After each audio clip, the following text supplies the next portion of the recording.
اللهم آمين اللهم آمين اگر از جانب معشوق نباشد خشاشه طالب عاشق بیچاره مراسل بجائے او محبوب এক ফোঁটা পানি দিয়েই বনি আদমকে বানাইয়া এই দুনিয়াতে কয়েকদিন ঘুরাইয়া ফিরাইয়া পরে অন্ধকার কবরে নিয়ে যাইবেন। এই দুনিয়াটার কাহাকেও থাকতে দিবেন না। ভাই বলি বন্ধুরে বলি কেউ তো আপন না। ভাবিয়া চিন্তা করিয়া দেখিলাম মাওলা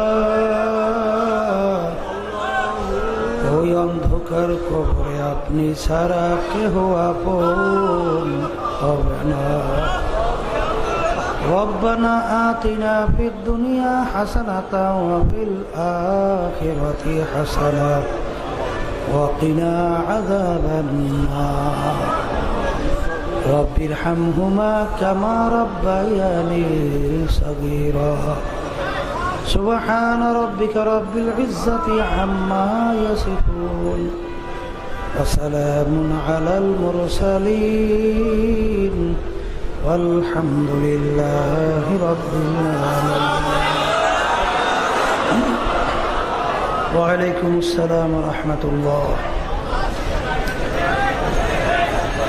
الحمد لله الحمد لله نحمده ونستعينه ونستغفره ونؤمن به ونتوكل عليه ونعوذ بالله من شرور أنفسنا من يهده الله فلا مضل له ومن يضلله فلا هادي له ونشهد أن لا إله إلا الله وحده لا شريك له ونشهد أن محمدا عبده ورسوله أما بعد فأعوذ بالله من الشيطان الرجيم بسم الله الرحمن الرحيم كل نفس ذائقة الموت صدق الله العلي العظيم. সবাই দুরূদ শরীফ পড়ি।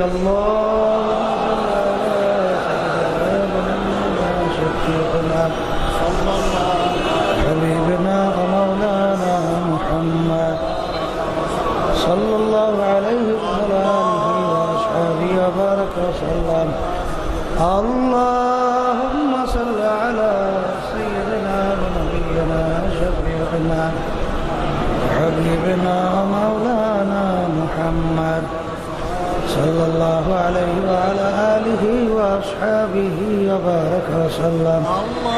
اللهم صل على سيدنا ونبينا شفيعنا وحبيبنا ومولانا محمد صلى الله عليه وعلى آله وأصحابه وبارك وسلم.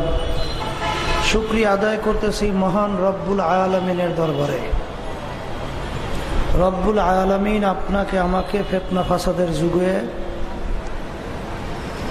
তিনি মাহফিলে আসার বসার আলোচনা করার শোনার যে তৌফিক দান করলেন, শুকরিয়া তার সবাই বলি আলহামদুলিল্লাহ। গত বছরও মাহফিল হয়েছিল, তালাশ করলে দেখবেন বছরের ভিতরে অনেকেই আজকে দুনিয়াতে নাই। এমন একদিন আসবে দুনিয়ার সব কার্যক্রম হয়তোবা চলবে, আপনি আর আমি থাকবো না। আর এমন একটা ব্যাপার, একবার যদি কেউ দুনিয়া থেকে বিদায় নিয়ে কবরে রওনা করে চলে যায়, দ্বিতীয়বার ফেরতও আসা যায় না। আমরা আসলে মৃত্যুর কথা ভুলে যাওয়ার কারণেই আমাদের থেকে যত জুলুম, নির্যাতন, অন্যায়, অবিচার, যত বেহায়াপনা, অশ্লীলতা, আল্লাহর বিরুদ্ধাচরণ, ইসলামের বিরুদ্ধাচরণ, বিভিন্ন ধরনের সন্ত্রাসী কার্যক্রম প্রকাশ পাইতেছে। যদি কোনো আসামি জানে 1 ঘন্টা পরে ফাঁসি হবে, দুনিয়ার যত লোভনীয় জিনিস তার কাছে পেশ করলেও ওর প্রতি তার কোনো আগ্রহ জমবে না, কারণ সে জানে 1 ঘন্টা পরে আমি আর দুনিয়াতে থাকবো না। এই জন্য আল্লাহ রসুল সাল্লাল্লাহু আলাইহি ওয়াসাল্লাম বলছেন, দৈনিক যদি কমপক্ষে 20 বার মৃত্যুর কথা স্মরণ করতে পারো, শহীদি দরজা পাইয়া বিনা হিসাবে বেহেশতে যাইতে পারবা। মৃত্যুর কথা বেশি বেশি স্মরণ করলে নফস দমন হয় আর রূহ তাজা হয়। এর জন্যই দেখবেন আমাদের এই তরিকার সবক শুরু করার আগে মৌতের মোরাকাবা করতে হয়। কারণ যত পাহালনই হোক না কেন, মৃত্যুর ব্যাপারে ওখানে কোনো মাতুকবাড়ি চলে না। তা যাই হোক, আমরা দুনিয়াতে আসছি, একদিন থাকবো না। মনকে বোঝানো লাগবে যে মন, দুনিয়াতে আমরা কেউ ইচ্ছা করে আসতে পারি না, আসছি আমার মাওলার ইচ্ছায়, আসিও আল্লাহর ইচ্ছায়, রওয়ানাও করা লাগবে আল্লাহর ইচ্ছায়। কথা ঠিক না? তাহলে আসছি আল্লাহর ইচ্ছায়, আসিও আল্লাহর ইচ্ছায়, রওয়ানাও আল্লাহর ইচ্ছায়। এখন কথা হইল, আসলাম তো, কিন্তু দুনিয়ার মোহে, লোভ লালসায়, ক্ষমতার লোভে, সম্পদের লোভে অনেক সময় কার্যক্রম, চালচলন অনেকের দেখলে মনে হয় আর কোনোদিন মরবে না। কিন্তু কথা ঠিক না? কিন্তু যতই মনে করুক না কেন, মরণ কিন্তু কাউকে ছাড়বে না। কারণ আল্লাহ রাব্বুল আলামিন বলছেন, প্রত্যেকটা জানদার তার একদিন মৃত্যুর শরাব পান করা লাগবে। ওয়ালাউ কুনতুম ফি বুরুজি মুশাইয়াদা, শক্ত পাথরের পাহাড় কাইটাও যদি কেউ লুকাইয়া যাও, সেখানেও কিন্তু মালাকুল মাউত আজরাইল হাজির হয়ে যাবে। আল্লাহ রাসূল সাল্লাল্লাহু আলাইহি ওয়াসাল্লাম হঠাৎ একদিন জিবরাইল আমিন আসলো। সচরাচর জিবরাইল আমিন ওই সময় আসে না। আল্লাহ নবী জিজ্ঞাসা করেন, ভাই জিবরাইল, আপনি এখন আসলেন, এরকম সময় তো সচরাচর আসেন না। জিবরাইল বলতেছেন, ইয়া রাসূলুল্লাহ, হাবিবাল্লাহ, আল্লাহ রাব্বুল আলামিন আমাকে বেহেশত এবং জাহান্নাম দেখাইছে। তা জাহান্নাম আল্লাহ যেভাবে তৈরি করছে, ওর 1 সেকেন্ড আযাব সহ্য করার শক্তি দুনিয়ার কোনো মানুষের নাই। এই কথা বললেই জিবরাইল আমিন কান্না শুরু করছে।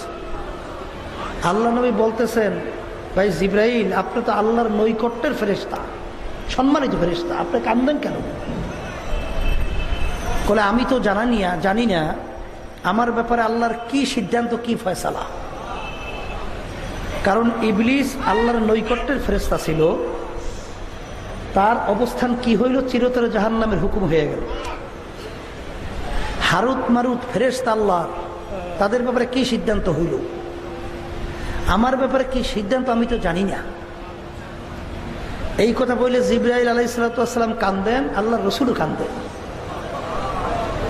আল্লাহ নবী মসজিদে নববীর ভিতরে বের হইয়া দেখে সাহাবায়ে কেরামরা বইসা বইসা একটু আনন্দ ফুর্তি হাসি তামাশা করতেছে।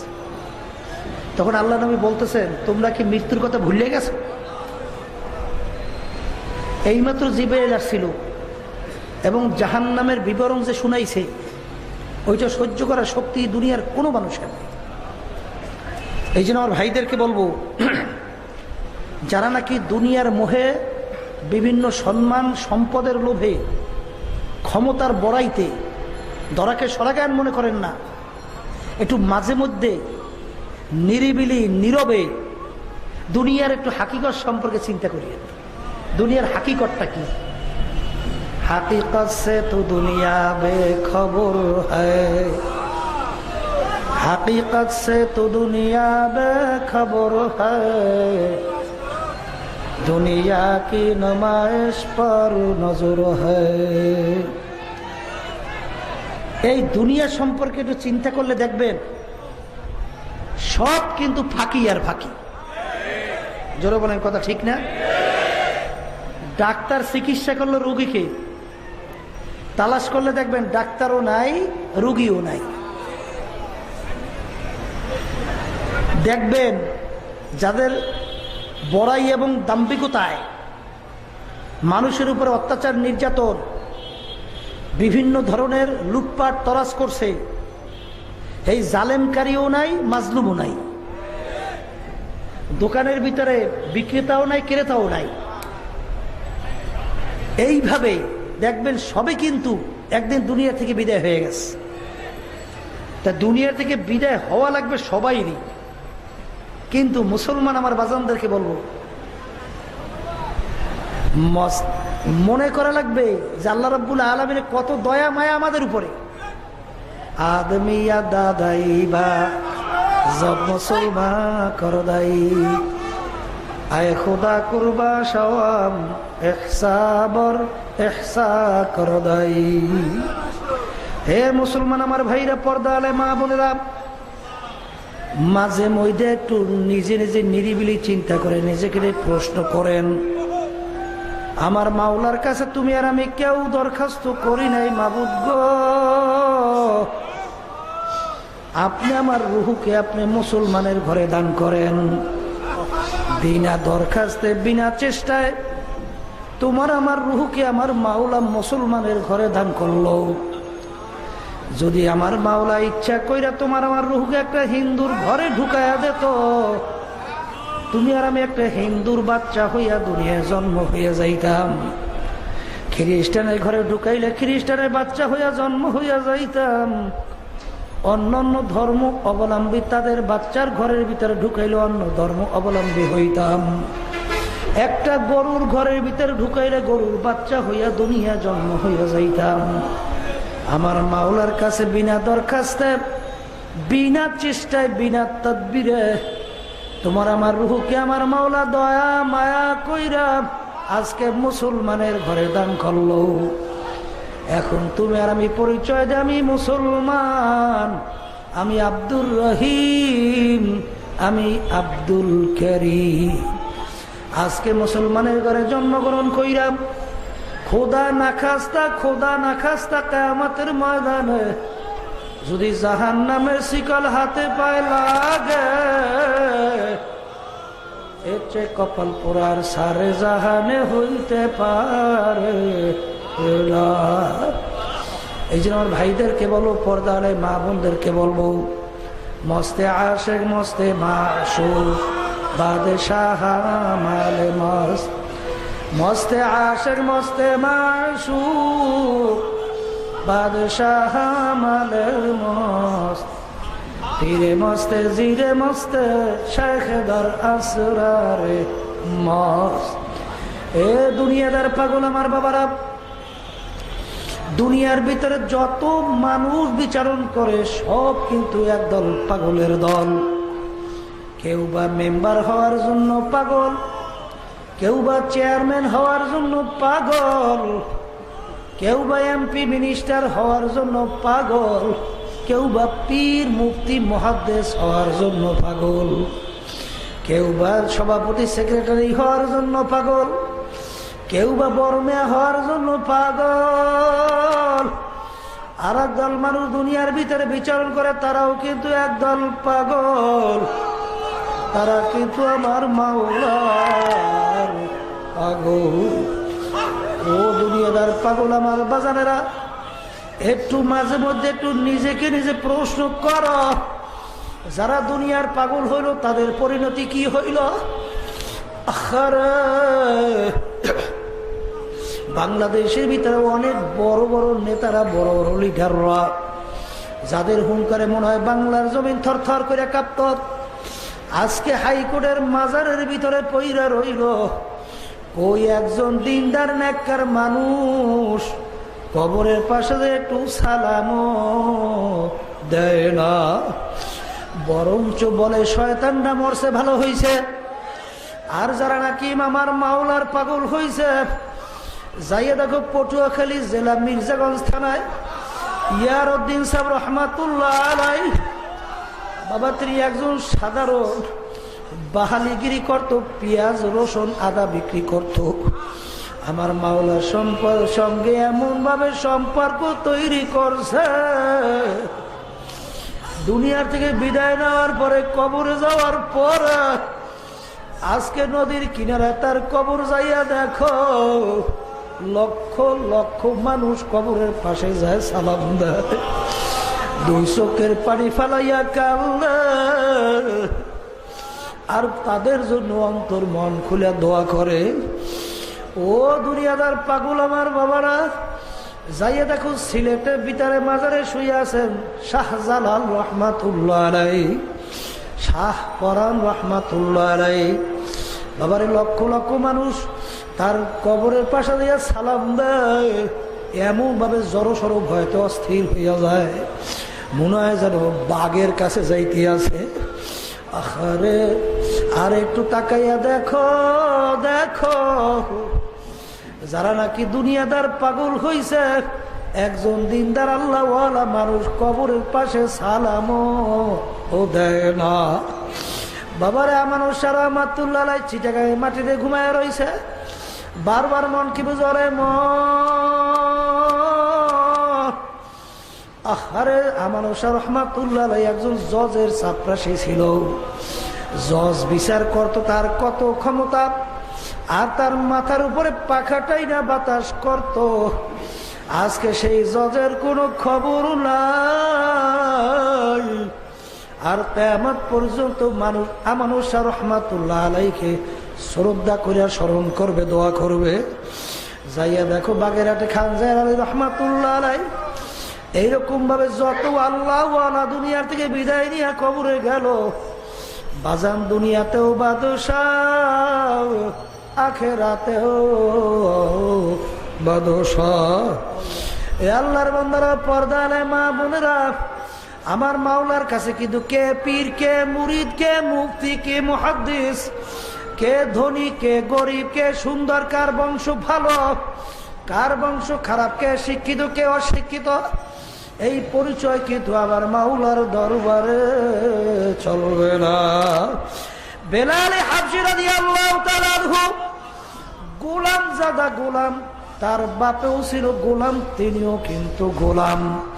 হাবশ বংশের লোক, কালো, কুৎসিত কালো, চেহারা সৌন্দর্য তেমন ছিল না।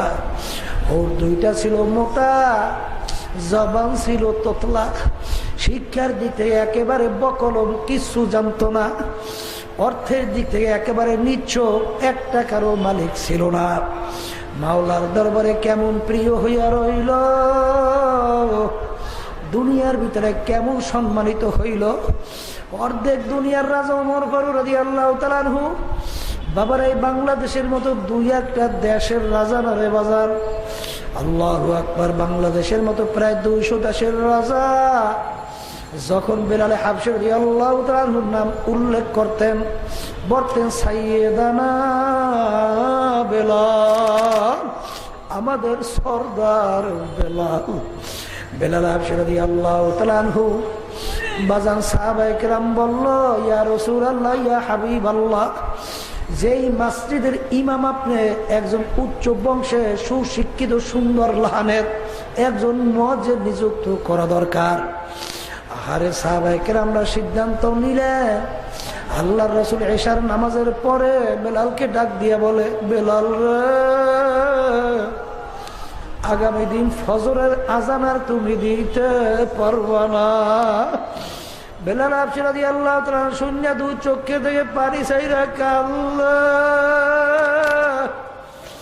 বাড়ির দিকে যায়, ফিরে ফিরে মাওলার আরশের দিকে তাকায় আর ডাক দিয়ে বলে, মাশুকুর গোলাম জাদা গোলাম, তুমি আমাকে বানাইলা, অশিক্ষিত তুমি আমাকে বানাইলা, অর্থের দিক থেকে নিঃস্ব তাও তুমি আমাকে বানাইলা, মাবুদ গো চেহারার দিকে কুৎসিত কালো তাও তুমি আমাকে বানাইলা, জাবান তোতলা তাও তুমি আমাকে বানাইলা, সব করলা তুমি,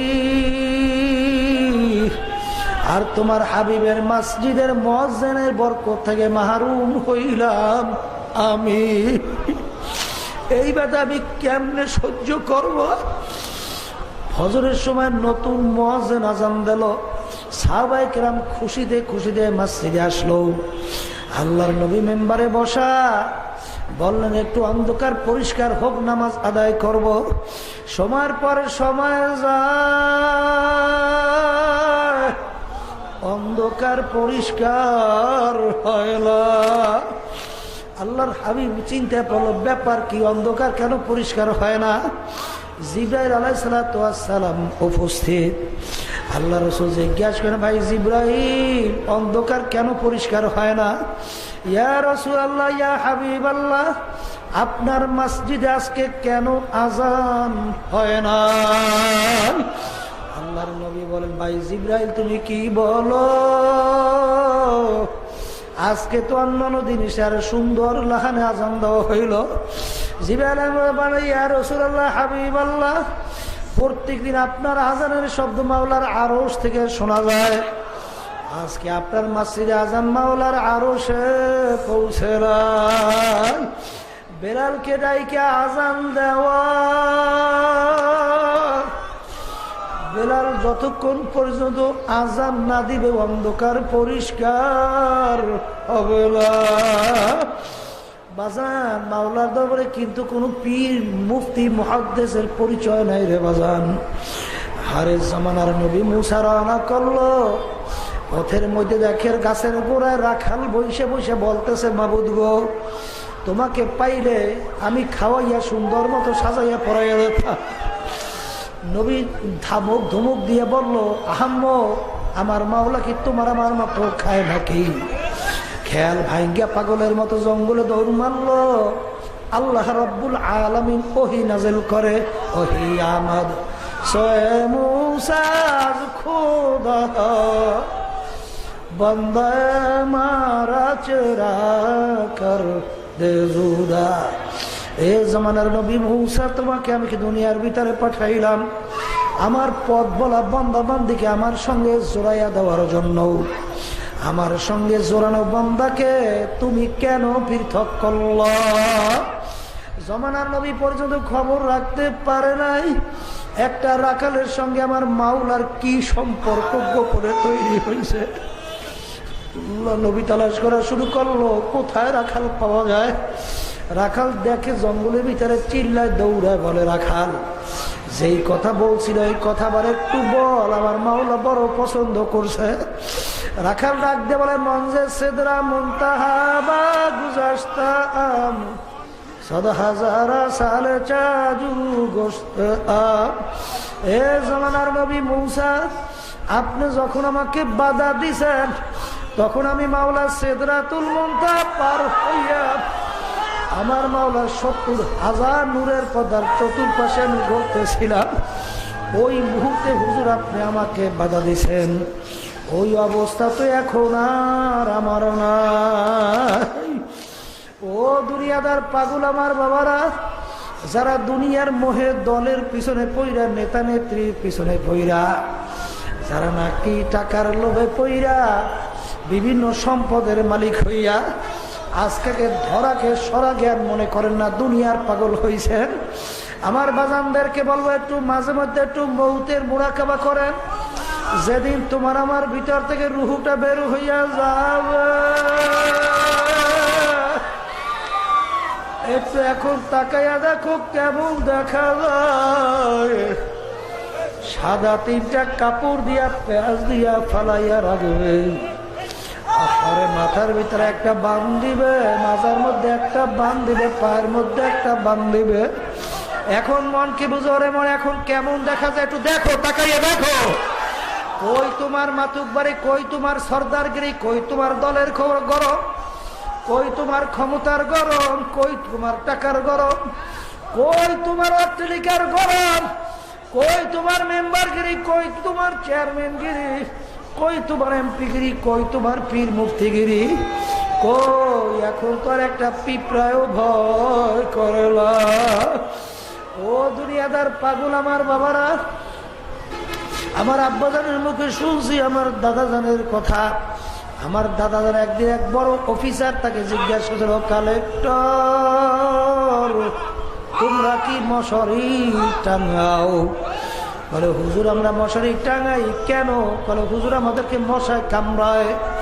দাদাজান ডাক দিয়ে বলে, কালেক্টর বিভিন্ন সেপাই সৈন্যরা তোমাদেরকে বন্দুক নিয়ে পাহারা দেয়, তোমাদেরকে যেন কেউ কোনো ক্ষতি করতে না পারে। ওই মশাই কি বন্দুক ভয় পায়? তখন অফিসার ডাক দিয়ে বলে, হুজুর মশাই বন্দুক ভয় পায়। তখন দাদাজান বলছিল, কালেক্টর আজকে সাধারণ মশাই তোমার বন্দুক ভয় পায় না, আর তুমি যদি বেনমাজে হইয়া কবরে যাও, তুমি যদি সুদখোর ঘুষখোর জুলুমবাজ হইয়া কবরে যাও, ওই কবরে 99 সাপ তোমাকে ভয় পাইবে। এরকম কি গ্যারান্টি আছে কালেক্টর? চিন্তা করিয়া কবরে রওনা করো। ও দুনিয়াদার পাগল আমার বাবারা, কোন দুনিয়ার পাগল হইলেন? কোন দুনিয়ার ক্ষমতার পিছনে পড়লেন? কোন নেতা নেত্রীর পিছনে পড়লেন? আমার বাজানদেরকে বলবো, আমার মালিক কিন্তু আগেই তোমাকে আমাকে জানাইয়া রাখছেন,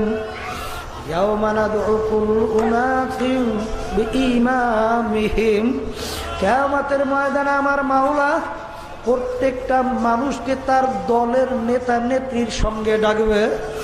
তাই কি আমার মালিক বলবেন, তোর নেতা নেত্রী যেদিকে যায় তাদের পিছনে পিছনে তোরা সেদিকে চইলা যা। মান তাশাব্বাহা বিকওমিন ফাহুয়া মিনহু। বুখারী শরীফের হাদিস মানবেন কিনা জানি না রে বাজান, কারণ আপনি কতই বা টাকার মালিক হইলেন, কতই বা ক্ষমতার মালিক হইলেন। ইতিহাস পড়া দেখেন, ফেরাউন মাওলার সঙ্গে চ্যালেঞ্জ করে খোদাই দাবি করছিল। এত বড় শক্তিধর বনি ইসরাইলের ছেলে সন্তানগুলো ধৈরা ধৈরা জবাই করছিল। এমন কারো কোনো ক্ষমতা নাই ফেরাউনকে কিছু বলার মতো। বাবারে নীল দরিয়ার পানি ওর কথায় ভাটা জোয়ার হইতো, আর ওকে আমার মাওলা দুনিয়ার ভিতরে এমন আরামে রাখছিল।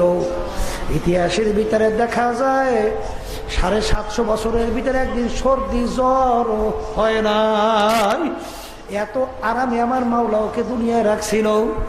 আল্লাহু আকবার, আল্লাহু আকবার, আল্লাহু আকবার। যেদিন হায়াত শেষ হইয়া গেল, আমার মাওলাকে নীল নদীর ভিতরে ফালাইয়া চুবাইয়া চুবাইয়া তারপর আমার মাওলা ওকে মারছে। ও বড় লোক আমার বাবারা, ক্ষমতা সম্পন্ন বাবারা, যারা আজকে টাকার মোহে ক্ষমতার মোহে বিভিন্ন আল্লাহু আকবার ধরাকে সরা জ্ঞান মনে করো না রে বাজার। মাঝে মধ্যে একটু মুরাকাবা করে, দুনিয়া কয়দিন এ তো দেখতে না দেখতে শেষ হইয়া যায় রে বাজার।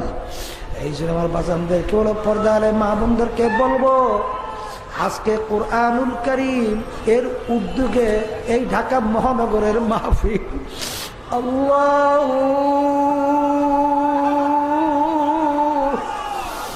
যে আল্লাহর বান্দা বান্দীরা কুরআনুল কারীমকে মুহাব্বত করতে পারবা, কুরআনুল কারীম কিয়ামতের ময়দানে ডাক দিয়ে বলে, মাবুদুল্লাহ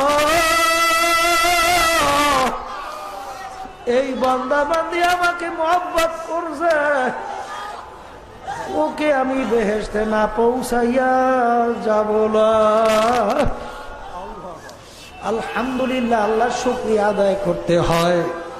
বাজানারাই কুরআনুল কারীম কোরআন শিক্ষা বোর্ডের আওতায় বাবারে বছর 2-3 আগে আমি শুনছিলাম, বাবারে ওই বয়স্ক কুরআনুল কারীমের ট্রেনিং এর মাধ্যমে প্রায় 30 থেকে 33 হাজারের মতো আল্লাহর বান্দারা যারা সহিভাবে সূরা তেলাওয়াত করতে পারতো না, এখন আল্লাহর ফজলে তারা পারে।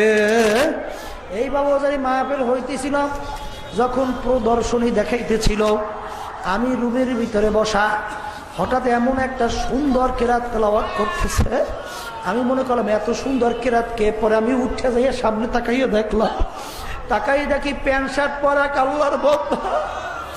তখন শুকরিয়া আদায় করি, বাবুল কিয়ামতের ময়দানে কাকে কোন ওসিলে আমার মাওলা মাফ করবে তো জানা নাই। আমি এই জন্য অনেক সময় বলি, আল্লাহর কুতুব ফজলুল করিম রহমাতুল্লাহ আলাইহি চরমনার জমিনে ঘুমাইয়া রয়েছে। আল্লাহর কুতুবকে আল্লাহ মাফ করার জন্য এই একটা ওসিলাই যথেষ্ট হইতে পারে।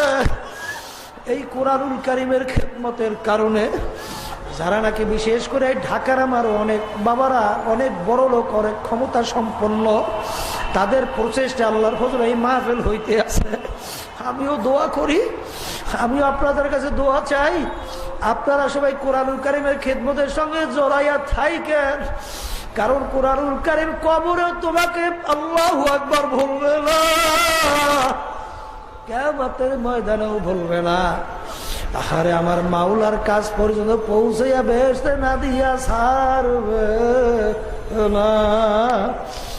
এই আল্লাহর বান্দারা, ও পর্দার মা বোনেরা, বাজানেরা, সবসময় মনকে বুঝাও, তারপর কবরে রওনা করো বাজান।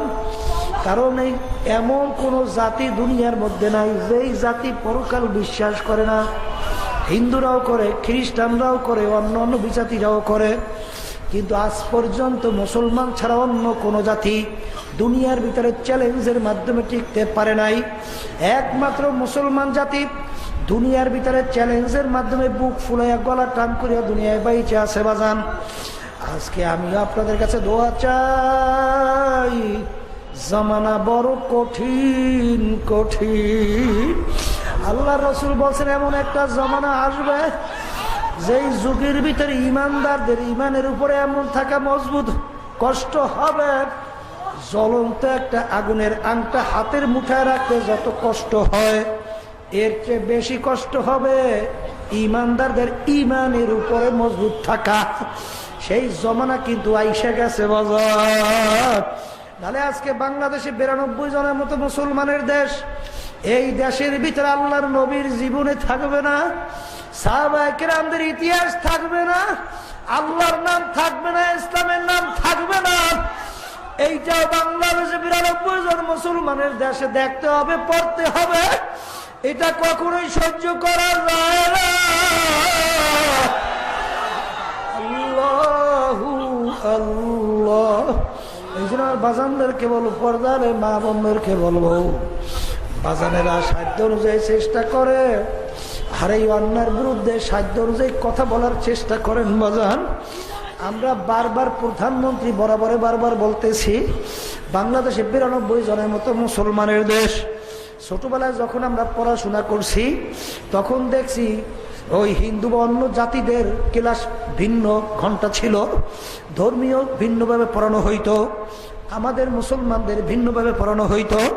কিন্তু আজকে মুসলমানদের কোনো কথা থাকবে না, হিন্দুদের কথা থাকবে, নাস্তিকদের কথা থাকবে, আর আমরা মুসলমান বাচ্চা থাকবো। কোনোদিন সহ্য করা যায় না, এটা কোনোদিন হইতে পারে না। এই জন্য আর বাজানদেরকে প্রধানমন্ত্রীরা সবাইকে আমরা অনুরোধ করব, আরে ক্ষমতা দেখাইয়া কিন্তু মাওলার সঙ্গে পাল্লা চলে না। আল্লাহর কাছে দোয়া করেন, মাবুদ গো, তুমি আমাদের সবাইকে তোমার খাস বান্দা বান্দি বানাইয়া তারপর কবরে ডাক দিও। আল্লাহুম্মা আমিন। হে ঘরের মেয়ে লোকেরা হাত উঠাও, গুনার কথা মনে করো, 2 চোখের পানি ফালাও, মাওলার দরবারে কান্দো আর মাপ চাও। যদি কান্না না আসে মনকে বুঝরে মন, একদিন এই ঘরের দরজা দিয়ে নতুন বউ হইয়া উঠছিল রে মন। কত মেয়ে লোকে শরবত খাওয়াইল, কত মেয়ে লোকে বাতাস করলো, আবার এমন একটা দিন আসবে এই ঘরের দরজা দিয়া মরা লাশ হইয়া বের হবে, ছেলে কানবে মামা করে, মেয়ে কানবে মামা করে, জবাব তো আর দিবা না। ও মাবুদ, আপনি এই মাঠের দিকে চাইয়া দেখে আপনার বান্দারা কিভাবে কাঁদবে। আমাদের ছেলেও মরে নাই, মেয়েও মরে নাই, গুনাহ করে বসছি রে, মাফ করে দেন গো মাওলা, মাফ করে দেন। আল্লাহ যাদের উসিলে মাহফিল হইল, যারা মাহফিলের জন্য চেষ্টা খাটনি সাহায্য করলো, আমরা যারা মাহফিলে উপস্থিত হইয়া গেলাম, সবার উপরে আপনি খাস মেহেরবানি নাযিল করেন আল্লাহ। আমরা যারা হাত তুললাম জানি না এই উপস্থিত কার আম্মা, কার আব্বা, কার স্ত্রী, পুত্র, আত্মীয় স্বজন অন্ধকার কবরে শুইয়া আমাদের দিকে চাকাইয়া রয়েছে, তাদের জন্য দোয়া করেনি। আমরা দোয়া করলাম, দয়া মায়া করে আপনি তাদের কবরকে বেহেশতের বাগান বানায়া জানান। আল্লাহ আপনি মাহফিলকে দিনের জন্য কবুল করে নেন।